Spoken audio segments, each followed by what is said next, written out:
I know what you're thinking, 15 inches. We're finally getting started on dealing with the wheel and tire situation here on Goldie Hawn.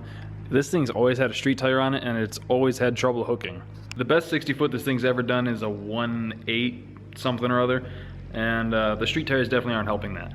So to help combat that, we are doing a 15-inch conversion on the back. So right now the smallest wheel I can fit on this thing is a 16, and in the front's a 17 because the way my lowering kit is, I've got drop spindles. And they do make drag radials in 16s and 17s, but I have a big problem with the aesthetics of vehicles, contrary to popular belief. I mean, look at the rust there and dents and dings and scratches, but it has to have the right look, and part of that is the stance and the wheel fitment. So like I said, they do make drag radials in 16s and 17s, but they're dinky. They're for cars, they're for like Camaros and Mustangs and stuff like that. So when you put them on a truck, these trucks have massive wheel openings. So if you put like a 275 40 17 or whatever on it, it looks like a rubber band on it. It looks stupid. Plus they just don't have the sidewall to hook really well.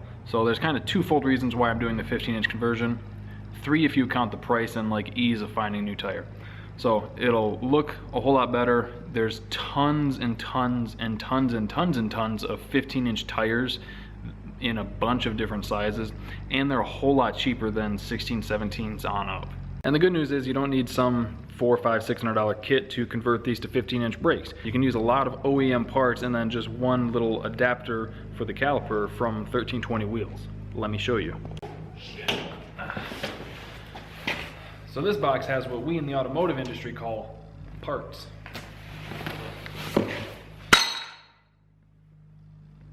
So like I said, a lot of this is going to be done with OEM parts. So most of these are front brake components for a 88 to 98 four-wheel drive OBS truck.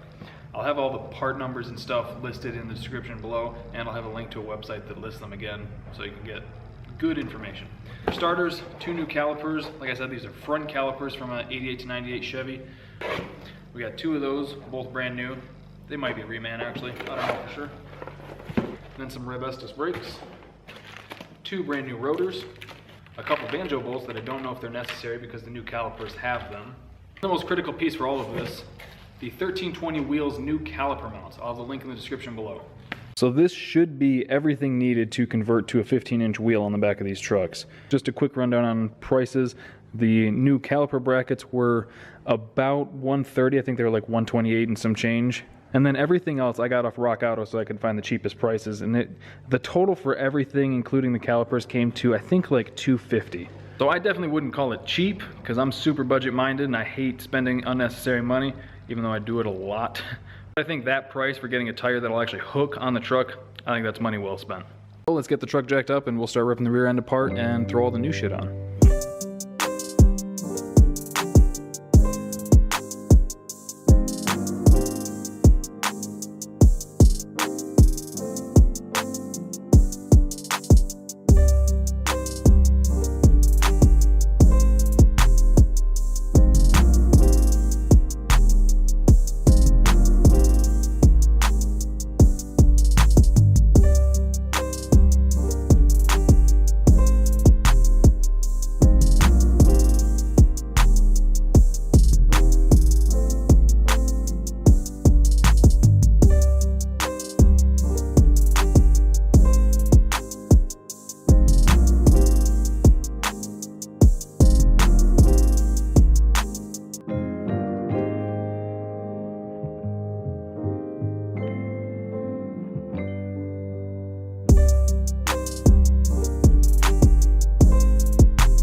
hard parts done, got all the old stuff off.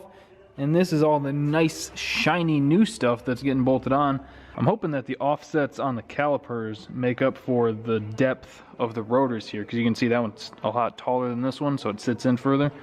But you know, we will see. We'll see what happens.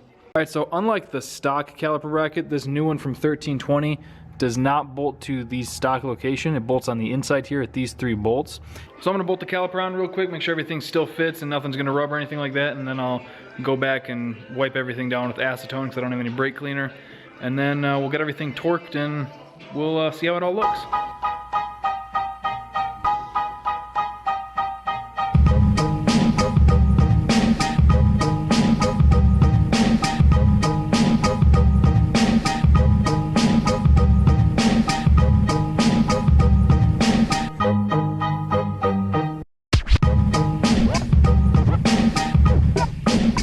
I got it all on there now. It's looking good. It's moving nice and free. I made the mistake of leaving the freaking emergency cable bracket on. So, and I really did not want to take the axles out, even though it would have been so much quicker and easier. I just didn't want to pull the diff cover off and deal with the fluid.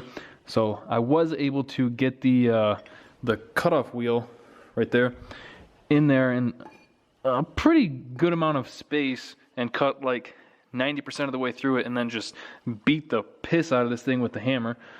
So I really didn't want to pull the axles. Even though after all that, I think it would have been less work and a lot quicker to actually just pull the axles. Oh well, I got it. I'm gonna do the same way on the other side. But everything's looking good. Everything fits nice. There's no issues there. I just have to connect the line, and then I'll bleed the brakes and everything. I still haven't wiped it down with acetone or anything yet. I'll do that in a second. But before I do that, I think we should see if all this work was actually worth it and do some test fitting. And instead of throwing on the old wheels that we knew fit with the old brakes, instead of putting those back on, because that would tell us nothing, why don't we put the new wheels and tires on? All right, so there's the stock wheels that were on the truck. And there's what we're running now. Yep, some of you guys have seen them in the background of the last like 4 or 5 videos, but we did go with some race stars. I originally wanted to go with the chrome ones, but they were sold out until May, which now doesn't seem like a huge deal. And I'm fighting to get the 4th one. I only have 3. I cannot get the other front one, which sucks, but obviously everything's been pushed back. We're not racing anytime soon, at least at the tracks. But this is a 15x10 race star, dark star, or whatever the fuck they call it. It's black chrome, wrapped in a Mickey Thompson 315/60/15 street radial. This is a little bit more beef than I was intending, but it'll work. The only thing that sucks about this is technically, when you talk to the street guys, this is technically a big tire because it's like 30 tall and I think 11.5 wide. So it's bigger than the 28 or 29 10.5 that most people consider a small tire. Which is really unfortunate considering this truck will never be fast enough for any big tire classes. So it's pretty much just going to be a grudge racing truck now. So let's get this out of here. I do kind of think that I'm going to hold on to these just as like street tires because obviously daily driving on drag radials, these are super soft. It'll eat them up pretty quickly. Another thought that I had since I'm pretending to be made of money lately is getting some 17-inch race stars to have like a normal set of street tires for the back. But they're expensive, so I probably won't do that. All right, here is the moment of truth.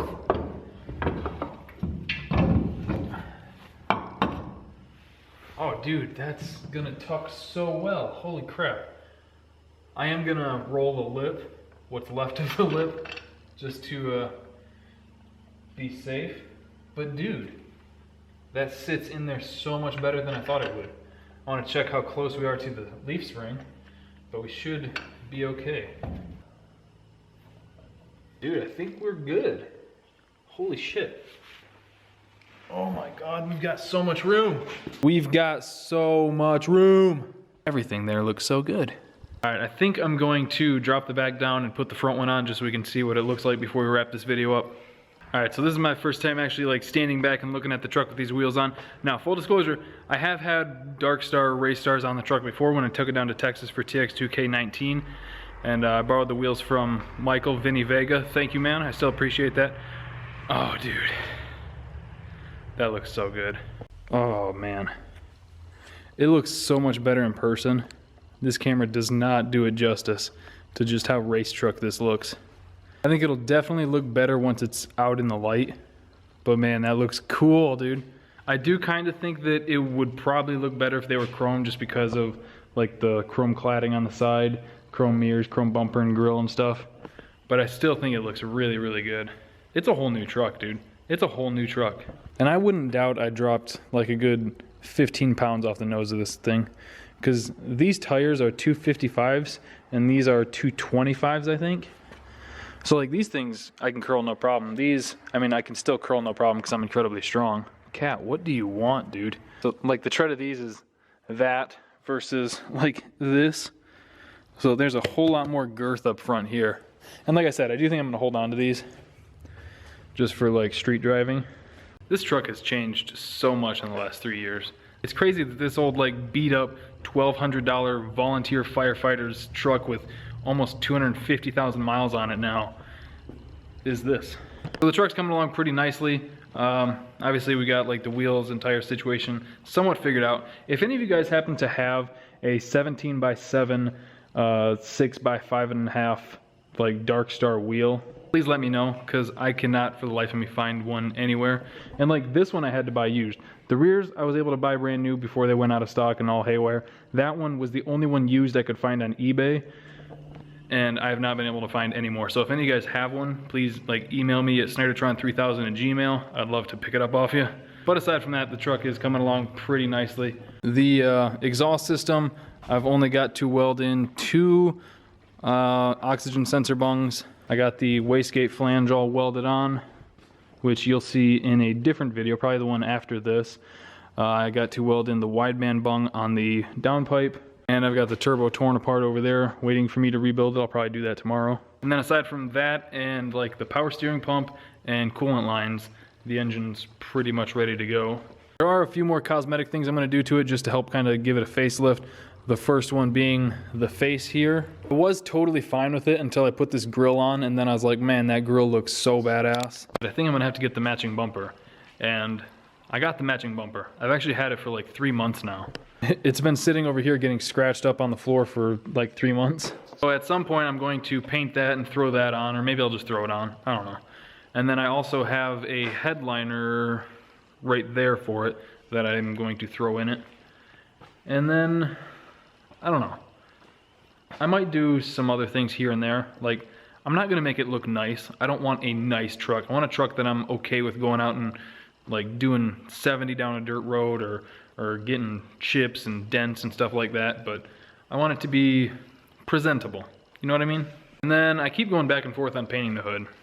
I don't know. I kind of like the black look. It's kind of like when you see the truck, you know what truck it is. And I think if I painted it, it would look like a ton of other HD swap Sierras. So let me know what you guys think. Let me know if any of you guys have a wheel. I do really need that wheel.